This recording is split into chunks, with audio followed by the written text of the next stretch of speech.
un lieu de culte à La Ferté-Bernard. J'encourage les manceaux vraiment à se lever. Levez-vous, bien-aimés, l'œuvre de Dieu au Mans a besoin de vous. Amen. Amen. Levons-nous, levons-nous, levons-nous. Je vous en supplie vraiment de m'écouter.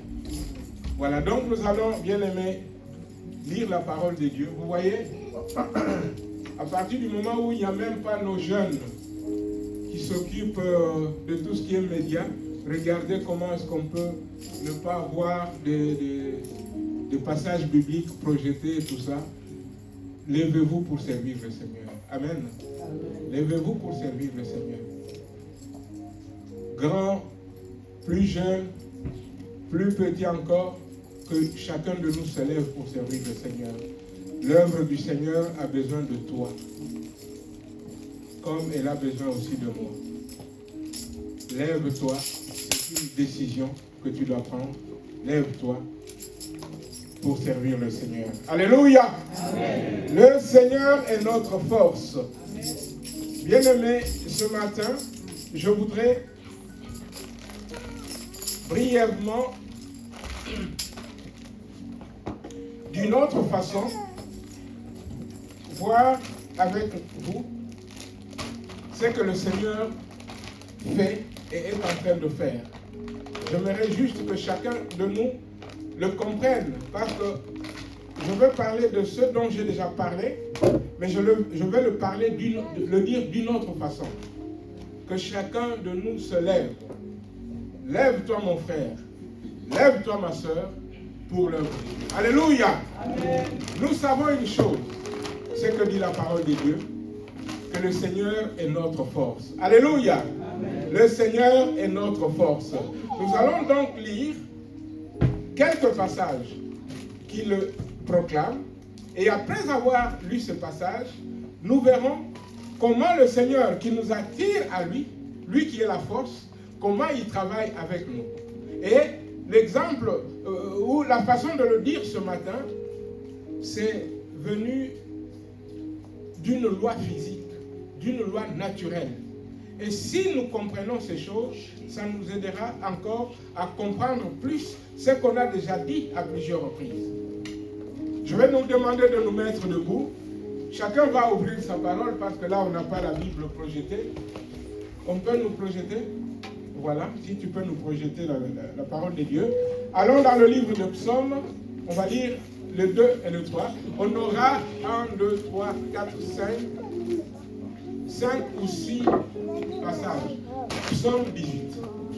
On va lire dans le Psaume 18 les versets 2 et 3. C'est une belle proclamation. Nous voulons proclamer cela ce matin, que le Seigneur est notre force. Alléluia! Amen. Alléluia! Alléluia! Le 2 et le 3. À 3, nous lirons ensemble et nous ferons les 5 lectures avant de nous asseoir. C'est des courtes lectures. Le psaume 18, le verset 2 et 3. À 3, nous lisons la parole de Dieu. 1, 2, 3. Je t'aime, ô Éternel, ma force. Éternel, mon rocher, ma forteresse, mon libérateur, mon Dieu, mon rocher, où je trouve un abri, mon bouclier, la force qui me sauve, ma haute retraite. Alléluia! Oh oui, le Seigneur est notre force. C'est de belles proclamations. Allons maintenant au chapitre 28. Le psaume 28. Le psaume 28. Et là, nous lirons le 7 et le 8. Le psaume 28, le 7 et le 8. 1, 2, 3. L'Éternel est ma force et mon bouclier. En lui, mon cœur se confie et je suis secouru. J'ai de l'allégresse dans le cœur et je le loue par mes chants. L'Éternel est la force de son peuple, il est le rocher des délivrances de son roi. Alléluia. L'Éternel est notre force. Toujours dans le psaume, allons au psaume 118. On a lu le psaume 18, le psaume 28 et maintenant le psaume 118. Je le dis pour celui qui peut retenir et aller relire ça. 18, 28 et 118. Le 118, nous lirons un seul verset, le verset 14. Psaume 118, le verset 14. 1, 2, 3. L'Éternel est ma force et le sujet de mes louanges. C'est lui qui m'a sauvé. Alléluia. L'Éternel est ma force et le sujet de mes louanges. Et maintenant, après avoir proclamé qu'il est notre force, nous l'avons proclamé avec beaucoup de passages.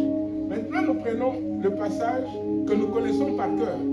Matthieu 11, 28, qui est ce passage où le Seigneur Jésus dit « Venez à moi ». Alléluia. Comprenons par là, bien-aimés, que c'est notre force qui nous dit « Venez à moi ». Alléluia. Matthieu 11, 28 à 3, 1, 2, 3. Venez à moi, vous tous qui êtes fatigués et chargés, et je vous donnerai du repos. Amen. Amen. Et avant d'aller plus loin, on va prendre ce dernier passage. Jean 15, le verset 16. Jean 15, le verset 16. Le dernier, le passage d'après, on ne le lira pas maintenant. D'autant plus qu'on le connaît encore, j'en suis persuadé par cœur. Jean 15, le verset 16. À toi, nous lisons la parole de Dieu. Ce n'est pas vous qui m'avez choisi, mais moi je vous ai choisi et je vous ai établi afin que vous alliez et que vous portiez du fruit et que votre fruit demeure, afin que ce que vous demanderez au Père à mon nom, il vous le donne. On reprend 1, 2, 3. Ce n'est pas vous qui m'avez choisi, mais moi je vous ai choisi et je vous ai établi afin que vous alliez et que vous portiez du fruit et que votre fruit demeure, afin que ce que vous demanderez au Père à mon nom, il vous le donne. Amen. Tu peux regarder cela. On peut se rasseoir, bien-aimé. Bien-aimé, comme nous l'avons proclamé dans nos lectures, Dieu est notre force.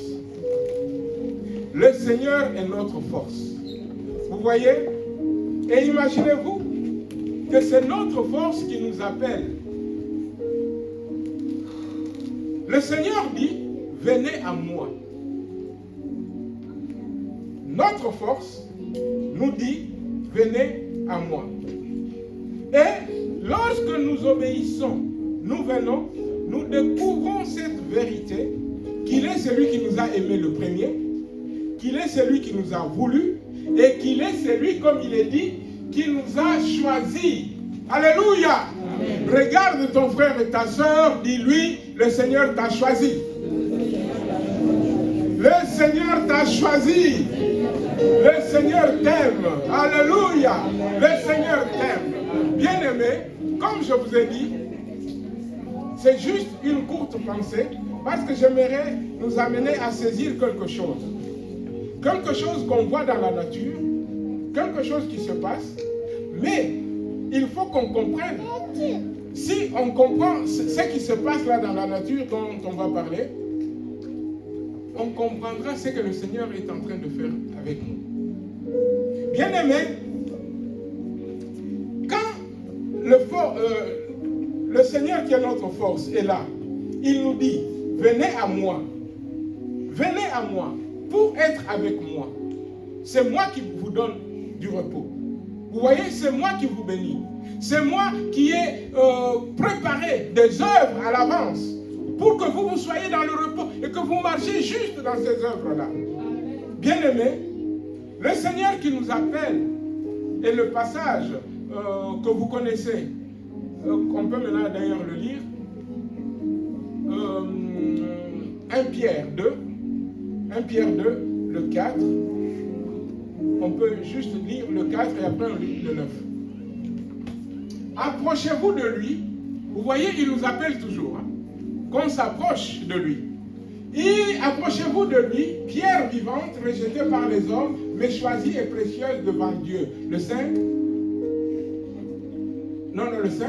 Et vous-même, comme des pierres vivantes, édifiez-vous pour former une maison spirituelle, un saint sacerdoce, afin d'offrir des victimes spirituelles agréables à Dieu par Jésus-Christ. Avant de passer, vous voyez, avant d'aller au 9, vous voyez notre force qui est là, il nous dit venez à moi. Et il nous dit d'être autour de lui afin de former une maison spirituelle. Nous venons autour de Jésus. C'est-à-dire Jésus est au centre. Jésus est le centre. Et il doit toujours être le centre. Nous venons autour de Jésus pour former une maison spirituelle.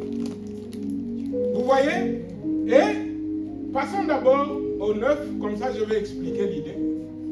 Vous, au contraire, vous êtes une race élue, un sacerdoce royal, une nation sainte, un peuple acquis, afin que vous annonciez les vertus de celui qui vous a appelé des ténèbres à son admirable lumière. Amen. Amen. Comme je le disais, c'est des passages que nous connaissons très très bien dans cette église, parce que c'est des passages clés que nous répétons à plusieurs reprises.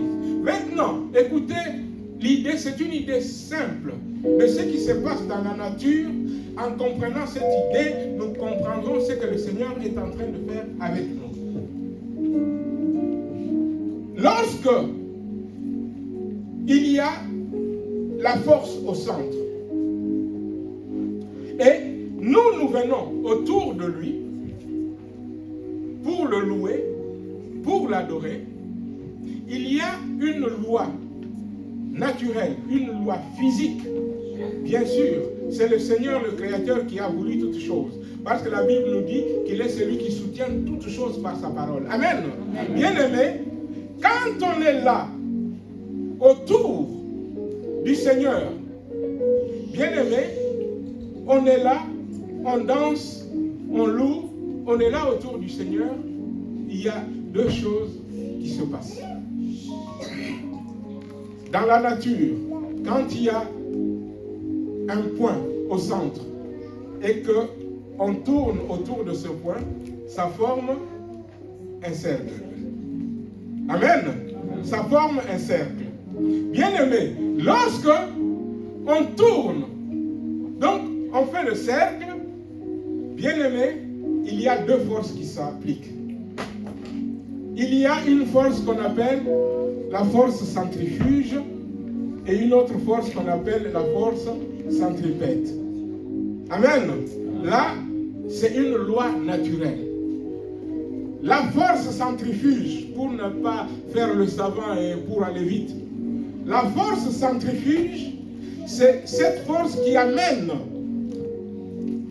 ce qui tourne autour. Donc ce qui tourne, la force centrifuge, c'est la force qui l'amène à fuir le centre. On tourne, il y a une force qui nous fait fuir, qui fait éloigner du centre, pour ne pas utiliser le mot fuir. Et la force centripète, c'est la force qui attire vers le centre. Alléluia. Même quand tu es dans une voiture, au rond-point, vous voyez, si la voiture fait le rond-point, fais vite le rond-point, bien aimé, à un moment vous vous sentez attiré vers le centre, à un autre moment vous vous sentez attiré, donc éloigné du centre. Vous voyez, c'est ce qui fait même que quand une voiture s'arrête brutalement, vous cognez contre les parois. Vous voyez, donc le Seigneur est notre force, il est au centre. Et le Seigneur qui est au centre nous a attirés à lui. Vous êtes là parce que la force vous a attiré. Le Seigneur vous a béni. Le Seigneur vous a aimé. Le Seigneur vous a dit, venez à moi. Alléluia. Venez à moi, vous tous qui êtes fatigués et chargés, moi je vous donnerai du repos. C'est le Seigneur qui nous a attirés à lui. Le Seigneur qui nous a attirés à lui nous a dit, ce n'est pas nous qui l'avons choisi, c'est lui qui nous a choisis. Il nous a choisis pour une raison, pour que nous allions et que nous portions du fruit. Alléluia.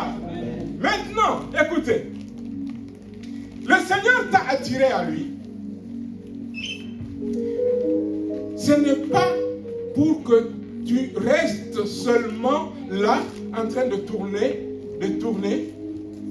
mais c'est pour te former, pour t'équiper, et après que la force centrifuge t'amène vers l'œuvre de Dieu. Je suis allé vite. Est-ce que c'est clair? Donc, je reprends pour qu'on comprenne un peu. Il y a deux forces qui s'appliquent. Il y a une force qu'on appelle la force centripète, qui nous attire vers le centre, toujours. Vous tournez, vous êtes attiré vers le centre. L'amour du Seigneur nous a attirés. Alléluia. Pour être à lui, pour être avec lui. C'est pourquoi le Seigneur pouvait dire aux apôtres, je vous ai choisis pour être avec moi. Alléluia. L'amour du Seigneur agit pour t'attirer vers lui. Alléluia. Lorsque tu es venu au Seigneur, tu ne peux pas rester statique. Vous voyez, on est en train de parler du mouvement. Le mouvement, c'est le dynamisme. Cela est opposé à tout ce qui est statique. Arrêtez. Nous venons auprès du Seigneur en mouvement. Le Seigneur nous forme parce qu'il nous attire à lui. Il nous donne son caractère. Il nous donne sa présence, c'est-à-dire son onction. Le Seigneur travaille pour nous transformer. Pour faire de nous des chrétiens. Par là, je veux dire des gens qui ressemblent réellement à Christ. Chrétiens. Vous voyez? Voilà ce que le Seigneur fait. Premièrement, il t'attire vers lui pour te former. Mais lorsque le Seigneur t'a formé, le Seigneur donne une force pour que tu ne restes plus seulement collé au centre, mais maintenant que tu t'éloignes pour aller faire l'œuvre. Alléluia. La force centrifuge. Cette force, après avoir été formée, qui te pousse maintenant à aller œuvrer. Alléluia. Quand on a compris ce que le Seigneur est ainsi en train de faire, bien aimé, quand j'ai compris cela moi-même, je me suis posé une question. Mais en fait, cette question, je nous la pose à nous tous. Le Seigneur t'a attiré pour travailler ton cœur. Le Seigneur t'a attiré pour te former, te transformer. Et maintenant, tu dois aller pour faire l'œuvre. Alléluia. Maintenant, là, le Seigneur te donne la force pour que tu t'éloignes un peu du centre, pour que tu ailles faire. On reprend les deux versets, 4 et 9. Maintenant, tu mets juste 4 et 9. Approchez-vous de lui, pierre vivante. On s'approche, c'est-à-dire il nous attire. Alléluia. Cette pierre qui a été rejetée par les hommes, par les bâtisseurs, mais c'est une pierre choisie et précieuse devant lui, le Saint, pardon, aussi. On nous dit, nous venons auprès du Seigneur comme des pierres vivantes, ayant la vie, ressemblant à Christ, parce que Christ lui-même est la pierre vivante. Alléluia. On nous dit de nous édifier, de nous former, donc en maison spirituelle. Nous venons autour de Jésus pour apprendre, former la maison de Dieu. Vous voyez, c'est ce que le Seigneur a fait premièrement. Ou c'est ce que le Seigneur fait premièrement. Mais maintenant, quand vous êtes venus et le Seigneur a accompli ceci, On passe maintenant au 9. Maintenant, après avoir été formé, après avoir été attiré par le Seigneur, qu'est-ce que nous devons faire? Nous devons aller pour proclamer. Vous voyez? C'est où? Vous, au contraire, vous êtes une race élue, un sacerdoce royal, une nation sainte, un peuple acquis, afin que nous allions, que nous annoncions les vertus de celui qui nous a ainsi appelés à lui et sauvés. Bien-aimés, ces deux choses-là, vous les connaissez déjà, tellement on en a parlé, parce que c'est les deux pieds pour nous faire marcher. Tu as été attiré, sauvé, le Seigneur t'a travaillé pour faire de toi son enfant, son ambassadeur, son représentant. Mais maintenant, la question est simple. Bien-aimé, maintenant, est-ce que j'ai compris que je dois aller maintenant pour gagner des âmes et les ramener à mon tour au Seigneur? C'est cela la clé. Un chrétien que je suis, un chrétien que tu es, après avoir été appelé, mis à part, rendu semblable à Christ, le Seigneur te dit, le Seigneur me dit, mais maintenant va auprès des autres pour les attirer à moi. Pourquoi? Parce que j'ai fait de toi le sel de la terre. Parce que j'ai fait de toi la lumière du monde. Tu dois à ton tour aller.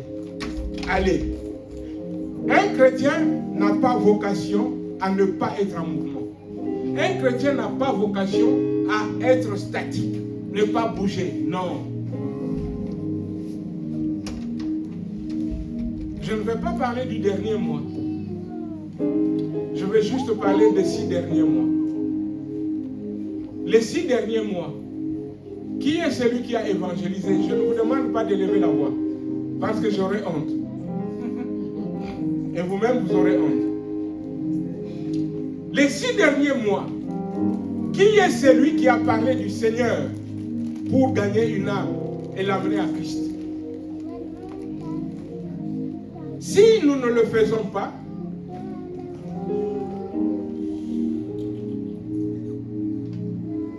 cette force centrifuge, bien-aimé, nous ne l'utilisons pas. Le chrétien a tendance à n'accepter que la force centripète qui l'attire vers le Seigneur. On est bien, on vient, on est bien. Je viens, je prie, je loue, je repars, je dis, ah, ce matin, le culte était bien, on a dansé, oh, le Seigneur était là, et puis je m'en vais chez moi. La semaine passe, les jours passent, et puis dimanche d'après, je viens, non, mon frère, non, ma soeur.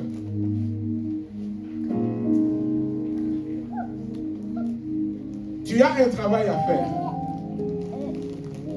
Le travail à faire, c'est le Seigneur qui te l'a donné.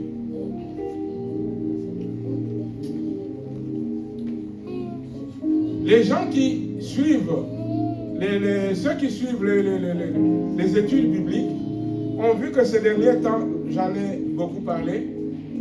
Prenons Ephésiens 4, 11.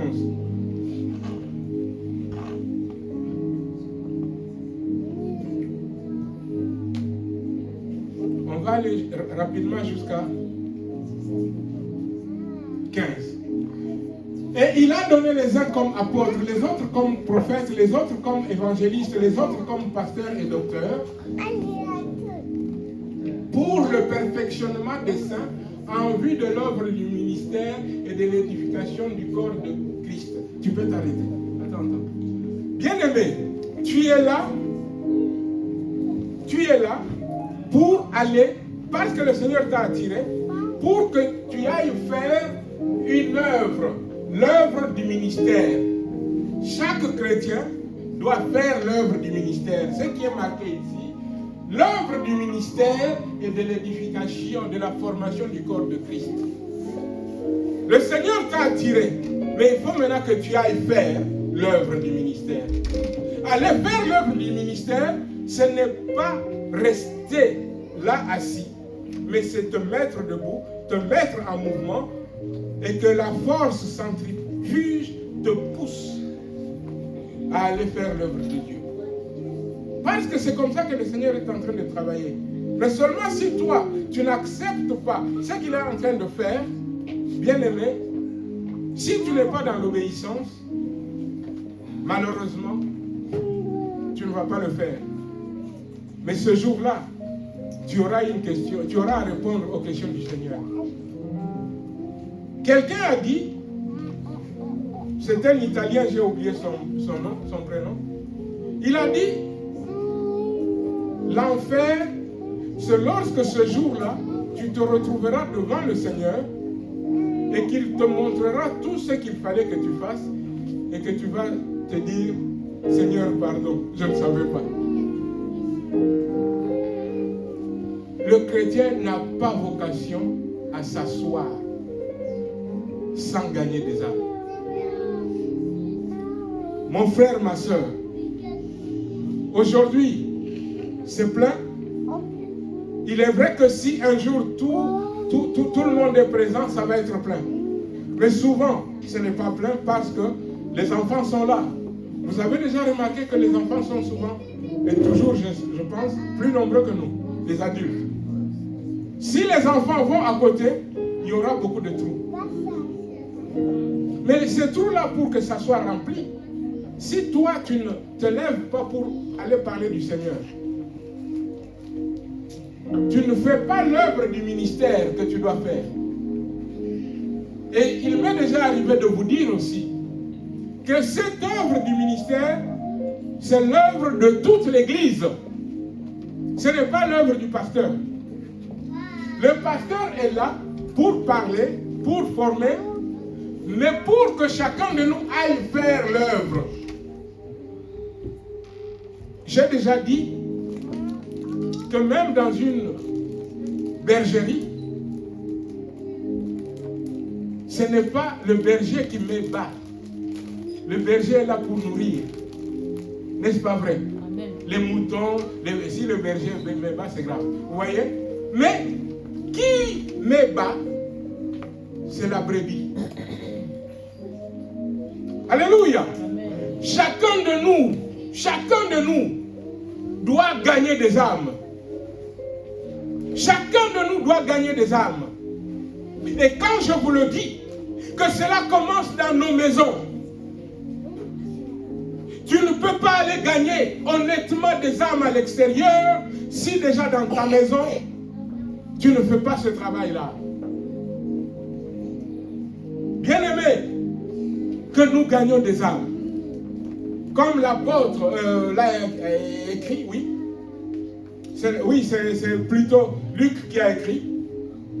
Il a dit, mais vous recevrez une puissance. Le Saint-Esprit survenant sur vous, et vous serez mes témoins.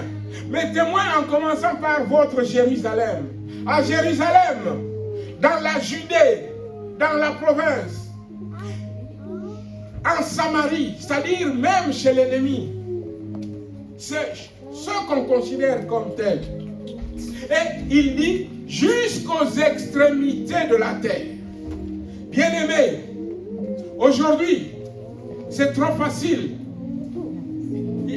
Tu prends ton téléphone, tu te filmes avec WhatsApp, je ne sais pas comment ça s'appelle, et puis tu postes. Tu vas dire tu as gagné des âmes. Ce n'est pas suffisant. Commence par gagner les âmes dans Jérusalem, dans ta maison. Quand tu as gagné des âmes, maintenant va à l'extérieur. Gagne des âmes. L'église, c'est la composition des familles. Même les familles monoparentales, même les familles où il n'y a qu'une personne. Mais ensemble, nous formons, quand on est sauvé, on forme le corps de Christ. Les rachetés. Alléluia. Amen. Les rachetés. Et maintenant, après, l'œuvre doit continuer. Tu dois gagner les voisins. Tu dois gagner. Bien-aimé, après, jusque là où le Seigneur peut t'envoyer, jusqu'aux extrémités de la terre. Deux forces nous attirent. L'une, celle qui nous attire, elle nous attire vers le Seigneur, vers le centre. Et après avoir été formé, on doit maintenant se servir de la force centrifuge qui nous éloigne du centre pour aller gagner des âmes, dans le but d'amener des âmes au Seigneur. Alléluia. Amen. Je nous demande à nous tous de nous lever pour faire cette œuvre-là. Et de deux, je nous demande à nous tous de nous encourager les uns les autres. Je nous demande à nous tous, bien-aimés, de nous soutenir. Nous allons cet après-midi à La Ferté. Nos sœurs qui sont là-bas ont abattu un travail.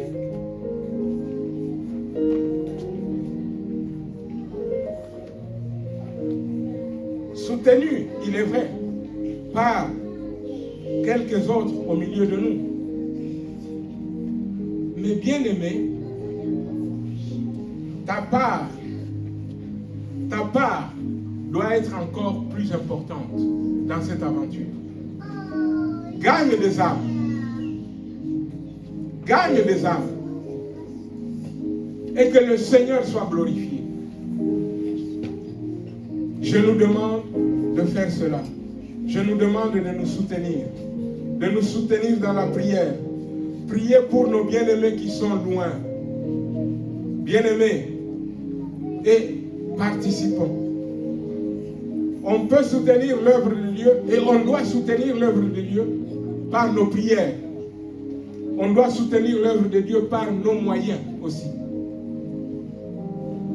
Parce que nous avons besoin de moyens.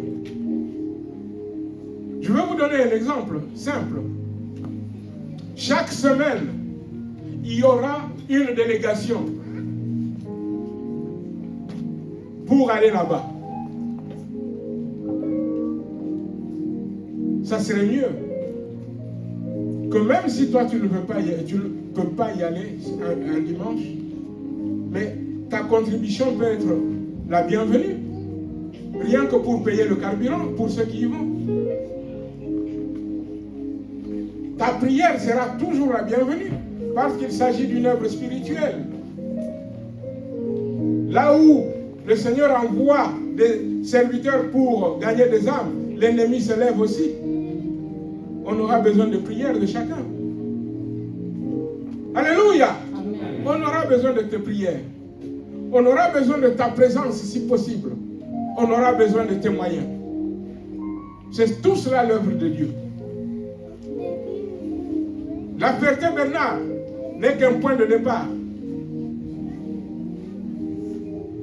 Vous savez, un jour,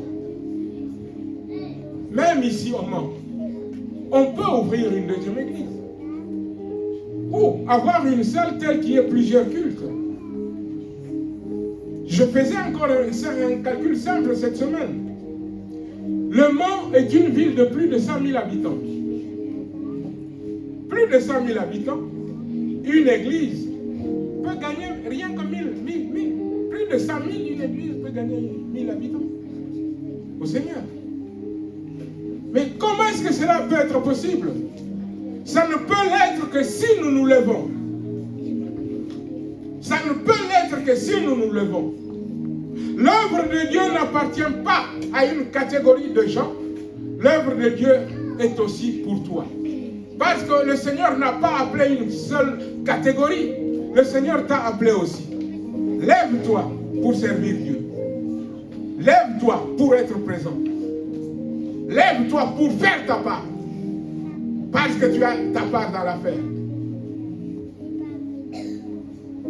Lorsque Néhémie est revenu pour bâtir la muraille, l'ennemi s'est pointé, l'ennemi est venu pour dire on veut faire avec vous Mais c'est quand l'ennemi vient pour faire avec toi, c'est dans le but de saboter le travail.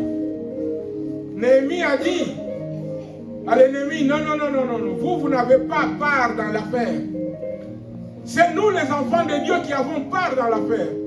Mon frère, ma soeur, tu as part dans l'œuvre qui est en train de t'accomplir. Et lève-toi pour prendre ta part. Lève-toi pour faire ta part. Parce que le Seigneur attend cela de toi. Alléluia. Amen. Le Seigneur attend cela de toi. L'œuvre de Dieu qui se fait, ce n'est pas l'œuvre du pasteur. Le pasteur n'est qu'un élément parmi tant d'autres. Oui, le pasteur a sa part. Mais toi aussi, tu as ta part. Qui sait si demain c'est toi qui seras pasteur ici? Qui sait? Et si tu ne te lèves pas pour faire ta part?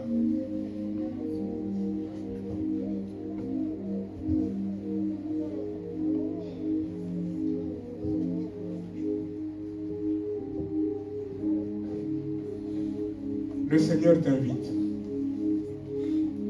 Je nous invite. Gagnons des âmes. Le Seigneur nous avait attirés